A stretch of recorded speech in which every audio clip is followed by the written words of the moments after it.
વિદ્યાર્થી મિત્રો, ફરીથી એક વખત તમારું સ્વાગત છે. ધોરણ 12 આંકડાશાસ્ત્ર ભાગ 2 ના અભ્યાસની સફરમાં તમારી સાથે છે રવિ સર.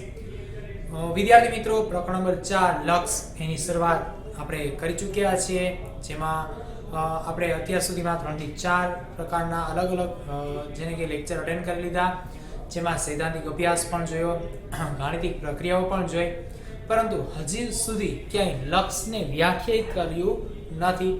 બરોબર કે નહીં? જો ક્યાંય લક્ષની વ્યાખ્યા હજી સુધી નથી આવી. આમ જો તો ભાઈ લગભગ પ્રકરણની શરૂઆત થાય ત્યાં જ આપણે એ પ્રકરણની અંદર આવતી મુખ્ય મહત્વની વાત જે હોય છે એની જ વ્યાખ્યા, અર્થ કેવું કંઈક લઈ લેતા હોય છે.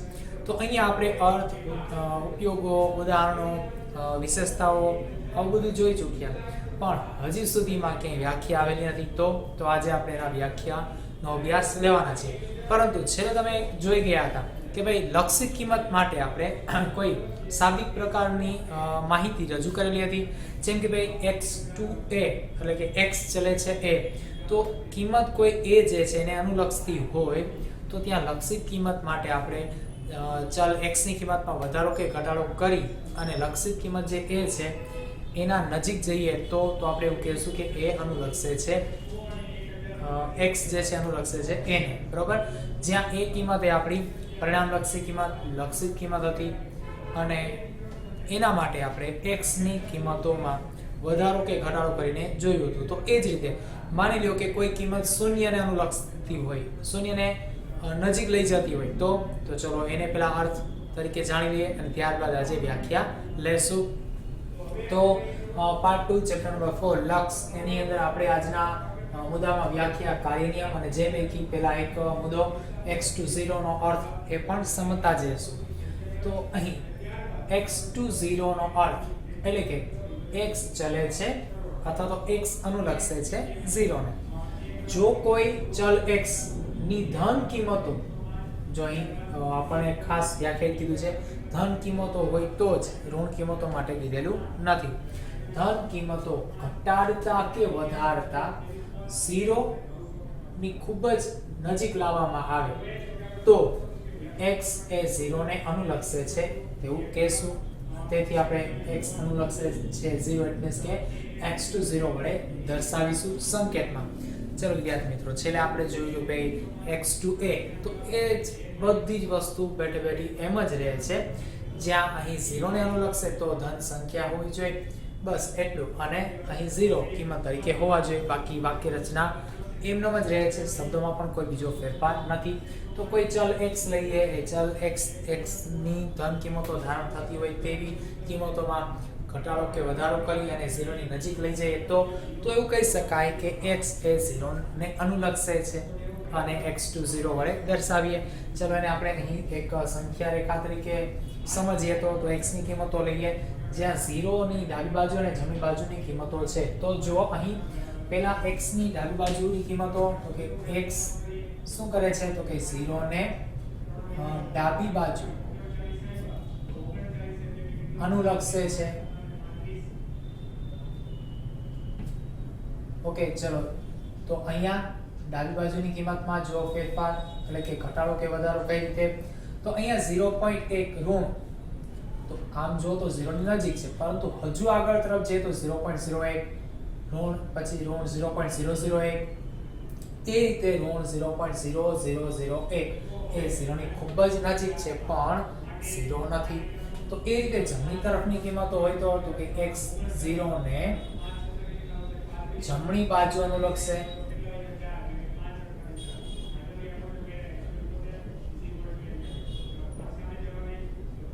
જો જમણી બાજુ અનુલક્ષે તો જમણી તરફની કિંમતો કે 1.1, 1.01, 1.001, 1.0001 અને 0 સુધીની નજીકની કિંમતો. તો આ બધી કિંમતો 0 તરફ જાય છે, 0 ની નજીક લઈ જાય છે. એટલા માટે x ની આ બધી કિંમતો 0 ને અનુલક્ષે છે એવું કહેશું, પણ એક પણ કિંમત 0 થતી નથી, બનતી નથી. આ જ વસ્તુ પૂર્વમાં જોઈ હતી કે x એને અનુલક્ષતો હોય, તો માની લો કે x માટે a જે લીધા છે એની માટે આપણે 1 ધારી લઈએ અથવા 1 લઈએ તો અહીં 1 ને અનુલક્ષે એવી કિંમતો, નજીકની કિંમતો ડાબી બાજુએ અને જમણી બાજુએ બંને બાજુ લીધી હતી, એટલે કે ઘટાડીને વધારીને આપણે એક તરફ ગયા હતા. જેમ કે 0.9 હતા, 0.99, 0.999, 0.9999 પણ એક નહોતું બનતું. એ જ રીતે મૂલ્ય 1.1 હોય, બરાબર, 1.01 હોય, 1.001 હોય કે 1.0001 હોય, પણ સંપૂર્ણ એક થાય નહીં. એ રીતે અહીં કિંમતો જે છે એકની નજીક જઈ રહી છે એવું કહેશું. તો અહીંયા 0 ની નજીક જઈ રહી છે એવું કહેશું. ચલો, તો આ રીતે આપણે x2 a એટલે કે એની સ્થાને આવતી કોઈ પણ કિંમતો માટે લક્ષિત કિંમતમાં અનુલક્ષે છે એવું કહી શકીએ છીએ. વિદ્યાર્થી મિત્રો, અહીં x2a અને x20 આ બંને જે છે એ વ્યાખ્યાયિત કરેલા છે. તો કેમ બાકીની કિંમતો વ્યાખ્યાયિત ન થાય? -1, 2, 3, xyz કોઈ પણ. તો અહીં 0 તટસ્થતાની દ્રષ્ટિએ લીધેલી છે અનિયમિત કિંમતો માટે. અહીં જ્યારે શૂન્ય આવતું હોય મૂલ્ય, તો એના માટે આપણે આગળ પદ્ધતિમાં કઈ પદ્ધતિનો ઉપયોગ કરો વગેરે વગેરે જાણવા માટે x20 લીધા છે. પણ x2a ચલ શા માટે લીધો? તો કે ચલ a ની જગ્યાએ કોઈ બીજી કિંમતો આવી શકે છે. તો ધારણાની કિંમતો હતી, એટલા માટે બે પદ્ધતિ આપણે સમજાવે છે.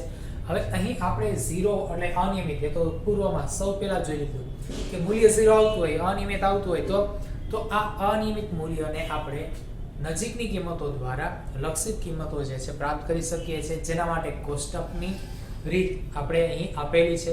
પરંતુ આ પરિસ્થિતિમાં આપણે કોષ્ટકની રીત જે છે બદલાયેલા, ફેરફાર થઈને આવેલા, રદ થયેલા સિલેબસમાં લેવાની નથી. તો એ કોર્સની બહાર રહેશે. તો આપણે કોષ્ટકની રીત જે છે એ લેશું નહીં. પરંતુ એ સિવાય આગળ જઈએ તો હવે લક્ષની જે છે આપણે વ્યાખ્યા સમજવાના છે. ચલો, તો વિધેય નું લક્ષ કઈ રીતે બને છે? વિધેય એટલે તમે જાણો છો ધોરણ 11 મુજબ એને આપણે વ્યાખ્યાયિત કરવાની અત્યારે આવશ્યકતા નથી. તો વિધેયનું લક્ષ સમજીએ. કોને કહેશું વિધેયનું લક્ષ? કેવું હોય, કઈ રીતે બનેલું હોય? બરોબર છે. જો ગમે તેટલી નાની સંખ્યા લેવામાં આવે, બરોબર, ગમે તેટલી નાની સંખ્યા લેવામાં આવે, તો આ સમય સંખ્યાઓ હોઈ શકે, ઋણ, ધન, ગમે તે હોઈ શકે, બરોબર કે નહીં? પણ એકવાર ધોરણ 9 ની અંદર પહેલા પૂર્વમાં આવતા સમય સંખ્યાઓના પ્રકરણની અંદર તમને યાદ હોય કે આપણે બે સંખ્યાઓ વચ્ચે રહેલી સંખ્યાઓ મેળવતા શું કરીએ? પહેલી અને છેલ્લી કિંમતની સરેરાશ લઈએ, બે વડે ભાગીએ, તો પહેલા કે બીજાની નજીકની એટલે કે બે અંત્ય કિંમતોની નજીકની એક કિંમત મળશે. ડાબી બાજુથી પણ હોઈ શકે અને જમણી બાજુથી પણ હોઈ શકે. એ જ રીતે શું કરીએ? ફરીથી વળી આવેલી કિંમત જે છે એની ડાબી કે જમણી બાજુની કોઈ પણ કિંમતની વચ્ચેની પાછી એક કિંમત મેળવીએ. તો આ રીતે કિંમતો મેળવતા જઈએ તો વચ્ચે રહેલી એટલે કે બે કિંમતો વચ્ચે રહેલી કિંમતોમાં નાની કિંમત, સૂક્ષ્મ કિંમતો આપણને મળતી રહે છે. તો આ કિંમતનો સમૂહ લઈએ તો ખરેખર તો અનંત બનશે. ખરેખર કોઈ પણ બે સંખ્યા લઈ લો, એની વચ્ચે કેટલી સંખ્યા આવેલી છે એ જાણીએ તો અનંત જ. ફોર એક્ઝામ્પલ, હું 0 થી 1 સુધીની સંખ્યા લઉં, ચલો તો 0 થી 0.1, 0.2, 0.3 આ રીતે. હા, પણ 0 થી તમે પહેલા 0.1 સુધી જાઓ તો જો ન્યા આવે કેટલી સંખ્યાઓ છે?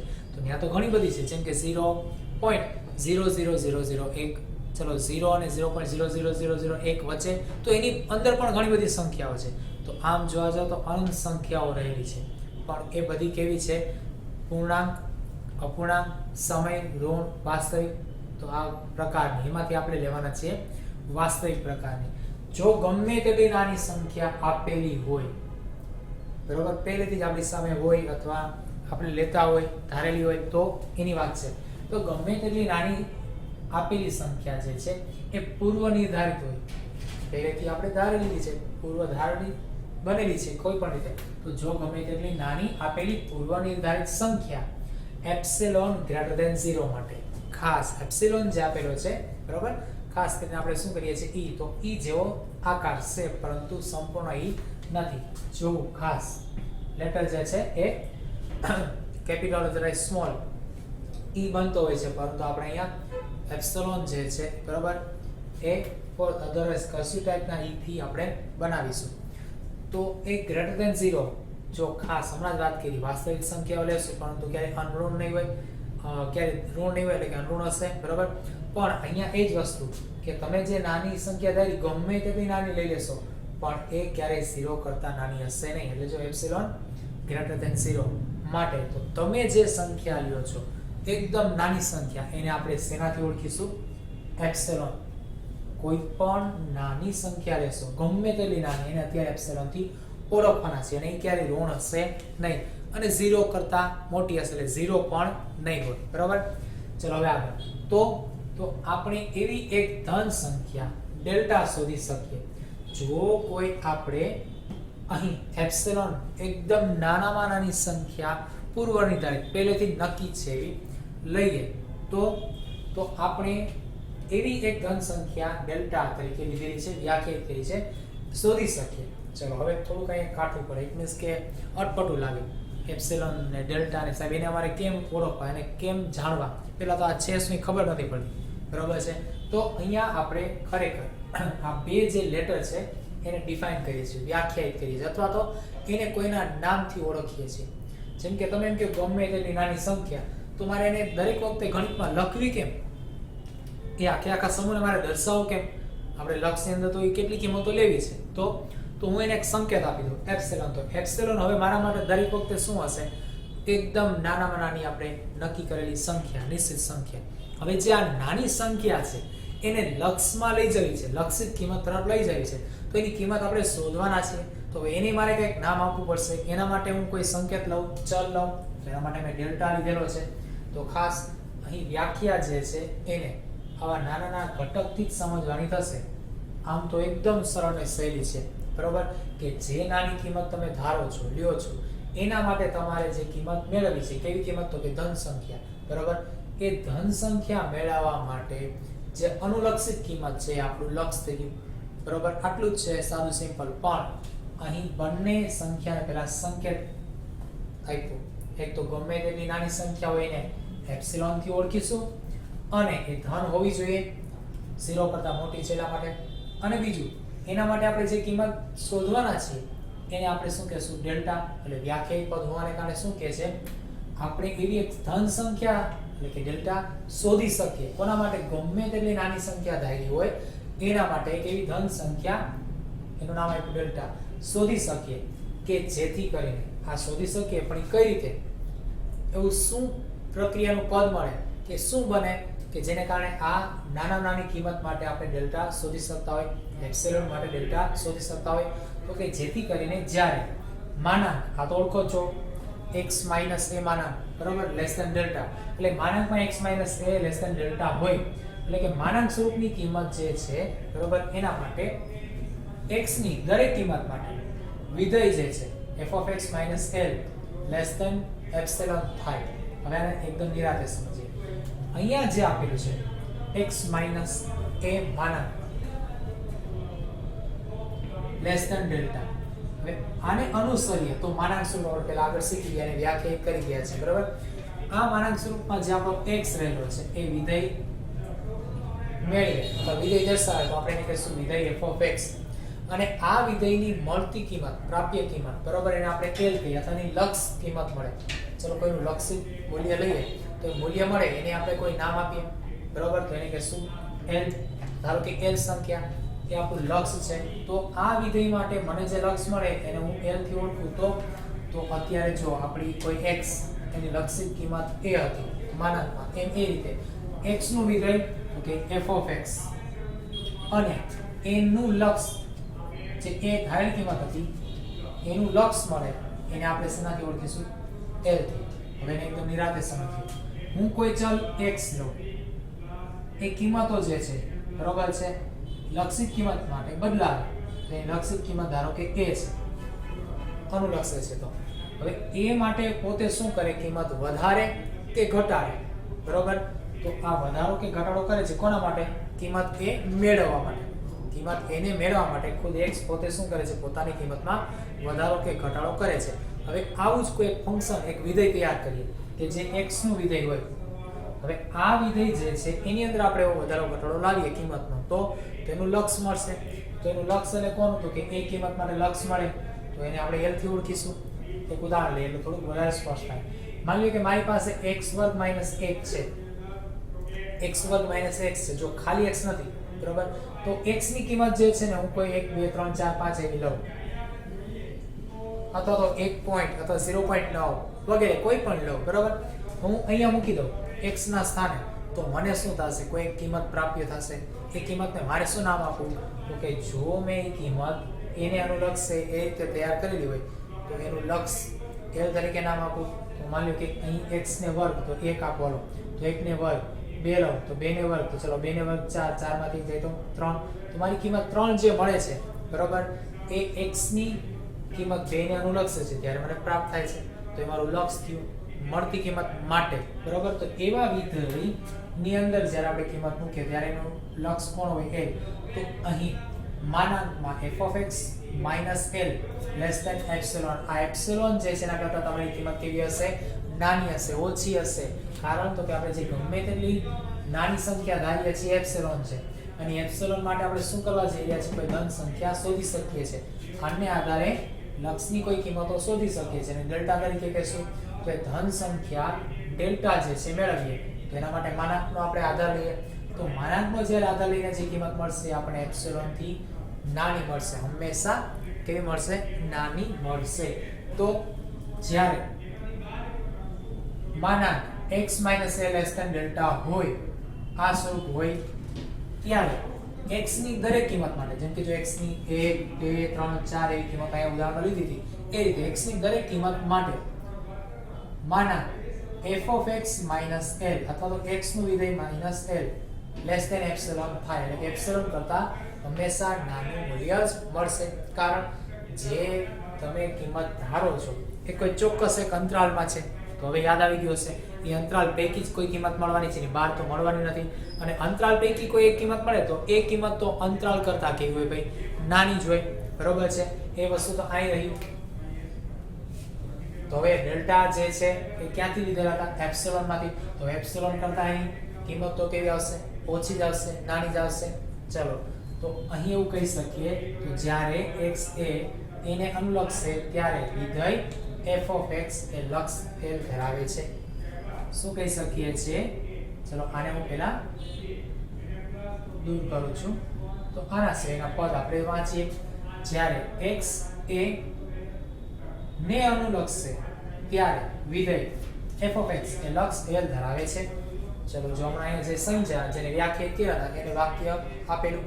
હવે આપણે કોઈ શું કરીએ, કિંમત મેળવવા માટે ચલ ધારીએ x. જેના માટે કિંમત મેળવવી છે એને આપણે a કીધા. જે પરિણામ મેળવવું છે, કોઈ ઘટના, કોઈ બાબત, કોઈ વિષય મેળવવો છે એટલે આપણે એને a કહીએ. એ મેળવવા માટે કિંમતો લઈએ એને આપણે x કહીએ બરોબર. આ x કિંમતોમાંથી આપણને મળશે, પણ સીધે સીધી મળશે ના, આની અંદર ફેરફાર કરવો પડશે, એમાં વધારો ઘટાડો કરવો પડશે બરોબર. તો આપણને એ પ્રાપ્ય થઈ શકે કે એ સુધીની કિંમત પ્રાપ્ય થઈ શકે. હા, એ સુધીની કિંમતો પ્રાપ્તિ થઈ શકે. જો x ની કિંમતોમાંથી એ તરફની કિંમતો મને મળતી હોય તો x નું વિધેય લો, તો અહીં f(x) થી ઓળખી શકું. તો આ વિધેય દ્વારા મને કોઈ કિંમત મળશે. હા, કોની, તો કે a માટેની. એને હું લક્ષ કહું છું. તો એને નામ શું આપું, તો અત્યારે હું વ્યાખ્યાયિત પદ પ્રમાણે ટેક્સ્ટ બુક મુજબ જ આપણે એને l નામ આપીશું બરોબર. એટલા માટે જો x - a માનાંક લેસ ધેન ડેલ્ટા થતો હોય તો x નું વિધેય f(x) અને a જે છે એનું લક્ષ l તરીકે, f(x - l) માનાંક લેસ ધેન એપ્સિલોન થાય. તો જ્યારે x એ એને અનુલક્ષે ત્યારે વિધેય f(x) લક્ષ l ધરાવે છે. એટલે કે વિધેય f(x) એ શું કરે છે, વિધેય માટે લક્ષ l મેળવે છે. ચલો હવે આપણે પહેલું ઉદાહરણ છે પાછું અહીં બંધ બેસતું લઈએ. જો ઉદાહરણ વારંવાર બદલાવીશું બરોબર, તો દરેક વખતે દરેક ઉદાહરણમાં તમારે નવી કિંમતો લેવા જવી પડશે. એટલા માટે અહીં એક ઉદાહરણ આપણે સારો લઈએ છીએ. પહેલી ફૂટબોલ રમતી પ્લેયરની એક જે રમત હતી એમાં સ્લાઇડ જોઈએ તો તમારી અહીં 5 સ્લાઇડ હતી. ટેક્સ્ટબુક મુજબ જોઈ શકો છો, જો ટેક્સ્ટબુકમાં એ વસ્તુ હશે જ બરોબર. 5 સ્લાઇડમાં વચ્ચેની ત્રીજા નંબરની સ્લાઇડ છે ને એમાં તમને દ્રશ્ય દેખાતું ન હતું બરોબર. તો એ દ્રશ્ય જોવા માટે તમે શું કર્યું, તો કે એ જ રમતની અંદર બનેલી 5 સ્લાઇડ એટલે કે 5 સમય ખરેખર તો જો નક્કી છે કે નિશ્ચિત છે કયા સમયે તમને એ રમતનું દ્રશ્ય ન દેખાણું બરોબર, એ તમારી કઈ કિંમત થઈ ગઈ ભાઈ, તો કે પૂર્વ નિર્ધારિત કિંમત એપ્સિલોન. ખાસ 5 સ્લાઇડ હતી આપણી, જ્યાં રમતની અંદર શું થતું હતું, એ રમતનું દ્રશ્ય નહોતું દેખાતું. એ સ્લાઇડ એને આપણે મેળવવી છે તો એને ધારવી છે. તો એ કિંમત મેળવવા માટેની સૌથી નાની કિંમત તરીકે એપ્સિલોન લઈ લેશું. હવે આ એપ્સિલોન મેળવવા માટે આપણે શેનો ઉપયોગ કરશું, તો કે એ રમતની અંદર બાકીની કિંમતો એટલે કે બાકીની સ્લાઇડનો. તો જો આપણે એક એવી ધન સંખ્યા લઈએ ડેલ્ટા શોધી શકીશું. શેના માટે? તો કે જે ઓલી એપ્સિલોન લીધી છે તે, જે ઓલી અજ્ઞાત કિંમત છે આપણા માટે, અત્યારે અજ્ઞાત દ્રશ્ય છે. શું બન્યું એમાં અજ્ઞાત છે, બની ગયું છે પણ શું બન્યું એ અજ્ઞાત છે, બરાબર, એ મેળવવા જઈ રહ્યા છે. તો એના માટે આપણે શું કરીએ, બાકીની કિંમતો એટલે બાકીની સ્લાઇડ એ માંથી જે બની ગઈ છે એની આપણે નજીકની કિંમતો લઈએ તો એને ડેલ્ટાથી મેળવીએ, એટલે ડેલ્ટાથી ઓળખીએ. તો એના માટે આપણે શું કરશું, માનાંકનો ઉપયોગ કરશું. માનાંક એટલે તો કે x - a less than delta. તો આ x કોણ? તો આ x એ આપણને હવે બાકીની જે સ્લાઇડો છે ને એનો સમય એ આપણો x, એટલે કે સૌથી પહેલી સ્લાઇડ, બીજી સ્લાઇડ એનો સમય, ચોથી સ્લાઇડ ને પાંચમી સ્લાઇડ એનો સમય. તો જો તો ભાઈ જે સ્લાઇડ ઊભી રહી ગઈ હતી, અટકી ગઈ હતી, એની પહેલાનો સમય ઓછો સમય ઘટશે. જો કેમ કે ભૂતકાળ છે, પૂર્વ છે, એટલા માટે તો એ ઓછી થઈ. અને પછી જાવ તો એ વધશે. વીતી ગયેલો સમય છે એના પછીનો સમય તો વધુ જ હોય, બરોબર. તો કિંમત વધી ને ઘટી તો તમારી એપ્સિલોન કિંમત પૂર્વ નિર્ધારિત કિંમતની આસપાસની કિંમત જે છે એમાં વધારો કે ઘટાડો થાય, બરોબર. તો એ કિંમતો ક્યાં જશે? તો કે મેળવવા માટે નજીક જશે. તો આ નજીક જશે અને તમને કોઈ મૂલ્ય મળશે, એને શું નામ આપશો? તો કે એને લક્ષ નામ આપશો, એને l થી ઓળખીશું. અને મેળવવા માટે આપણે વિધેયનો ઉપયોગ કરીએ. એ વિધેય x નું હોય તો વિધેય f(x) કહેશું. તો એને કારણે અહીં વિધેય f(x) - l માનાંક લેસ ધેન એપ્સિલોન થશે. એપ્સિલોન જે છે એનાથી કિંમત નાની મળશે, ઓછી મળશે. કારણ કેમ કે એકદમ પરફેક્ટ નથી, એ જ કિંમત નથી. એને કારણે આપણે શું કરશું, એની નજીકની જ કિંમત, ખૂબ જ નજીકની એટલે નાની કિંમત તરીકે ઓળખીશું. ખૂબ જ નજીકની એટલે મોટા પાયે થાય છે ખૂબ જ નાની, એકદમ નહિવત બાબતની ફેરફારવાળી. ચલો કોઈ ઘટના કે કોઈ વાત બની હોય, બરોબર, એક જગ્યાએ તમે સાંભળીને આવો તો બીજી વ્યક્તિને તમે કહેશો તો આ બી હું એવું જ વર્ણન કરશો, એ વસ્તુ સાચી, પણ એમાં નહિવત થોડો ઘણો ફેરફાર હશે. કેવો? તો કે તમારી વાત કહેવાનો પ્રાસ, તમારી કહેવાની લય, ઢબ, તો આ જુદું છે. પણ વાત તો એની જ છે, જુદી છે ના, વાત જુદી નથી, પરંતુ તેમ છતાં એની અંદર તમારી બોલી, તમારા શબ્દો એ થોડું ઘણું એ મુખ્ય વાતથી દૂર જતું હશે, પણ મુખ્ય વાત બદલાતી નહીં હોય, એની મેળવી શકાતી હશે. તો આ રીતે જ બનતી કિંમતોમાં એ કિંમતની ખૂબ જ નજીક જશે. એ કિંમત નહીં હોય પરંતુ એની ખૂબ જ નજીક હોવાને કારણે આપણે એ કિંમત અનુલક્ષીએ છીએ, મેળવીએ છીએ, એટલે કે લક્ષ એવું કહી શકીએ છીએ. ચલો એને જ કારણે અહીં આ વ્યાખ્યા પણ એવું સમજાવે છે કે એપ્સિલોન એટલે કે કોઈ પૂર્વ નિર્ધારિત નાનામાં નાની સંખ્યા લઈએ અને એના માટે એ મેળવી શકાય એવી ધન સંખ્યા ડેલ્ટા ધારીએ અથવા લઈએ અથવા તો મેળવી શકતા હોય તો માનાંક જે છે x - a less than delta એના માટે બનતું હોય ત્યારે વિધેય f(x) - a less than epsilon થાય.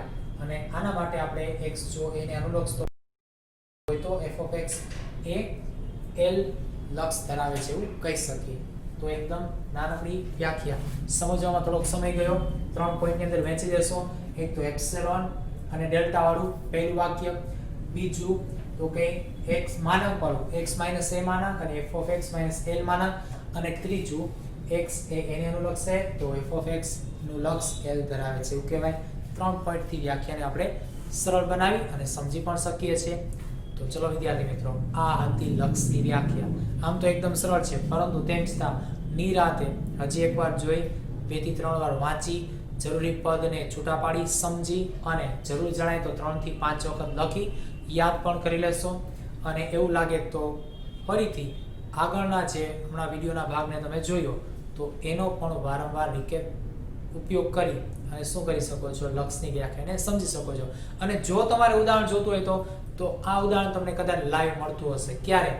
જ્યારે ચાલુ તમારા યુટ્યુબના વિડીયો દરમિયાન ડેટા જે છે, બરોબર છે, એ કદાચ પૂર્ણ થઈ જાય અથવા તો નેટ જે છે, બરોબર છે, એ ડ્રોપ આઉટ થાય તો એ સમય દરમિયાન એક ક્ષણ માટે આ ચાલુ વિડીયો જે છે એ સ્ટોપ થઈ ગયો હશે, સ્કીપ થઈ ગયો હશે અને બફરિંગ ચાલુ હશે અને ફરીથી વળી નેટ કનેક્શન ચાલુ થઈ ગયું હશે તો એટલી ક્ષણોમાંથી તમારો વિડીયો છૂટી અને બાકીનો વિડીયો શરૂ થઈ ગયો હશે. તો હવે તમે તો શું કરો છો ભાઈ, રિવર્સ, બરોબર ને, પોઝ કરી દો, પાછા આવતા રહ્યો અને જે બન્યું છે જાણી શકો છો.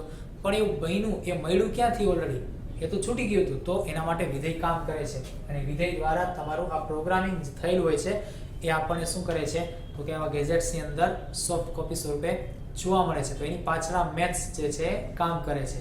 તો આવા પ્રોગ્રામિંગની અંદર જરૂરી એવા મેથેમેટિકલી ફંક્શનો તૈયાર કરવા માટે પણ આ ટાઈપની પદ્ધતિનો ઉપયોગ કરવામાં આવે છે. લક્ષના કાર્યનિયમો જે છે એ પછીના લેક્ચરથી આપણે સમજીશું. તો કાર્યનિયમ સાથે મળીએ, ત્યાં સુધી આવજો.